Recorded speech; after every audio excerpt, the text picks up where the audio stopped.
இப்பொழுது உங்களுக்கு ஏதாவது ஒரு உதவி ஏதோ ஒரு இடத்துல தேவைப்படுகிறது என்றால் ஆவியானவர் நம்மத்தில் இருக்கிறார். அவரிடத்துல கேட்கலாம். ஒரு சிறிய டிசிஷனா இருக்கலாம். ஆவியானவரே எங்களுக்கு உதவி செய்யும் அப்பா. எங்களுக்கு நீர் பாதை காட்டுகிற ஒரு நீர்தான் ராஜா. எங்கள் பாதுகாவல் நீர்தான் அப்பா.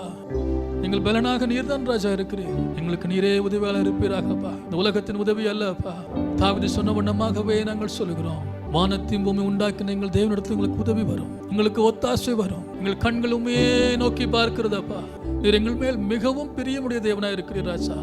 எங்கள் நீர் கீழே விடுவதே அல்லப்பா. ஒரு தகப்பன் எவ்விதமாய் தன்னுடைய பிள்ளையின் கரத்தை கிரிப்பாக பிடித்துக் கொள்கிறானோ அவ்விதமாக நீர் எங்களை பிடித்து எங்களை வழிநடத்துகிற தேவன் ராஜா. உங்கள் உள்ளாக நீர் கிரியை செய்வீராக. இந்த உலகத்திற்கு நேராக நாங்கள் செல்லும் பொழுது உம்முடைய உதவி எங்களோடு கூட இருக்கிறது என்ற ஒரு பெரிய நம்பிக்கையோடு நாங்கள் எங்களுடைய காரியங்களை எல்லாம் செய்ய நீர் கிருபை செய்வீராக.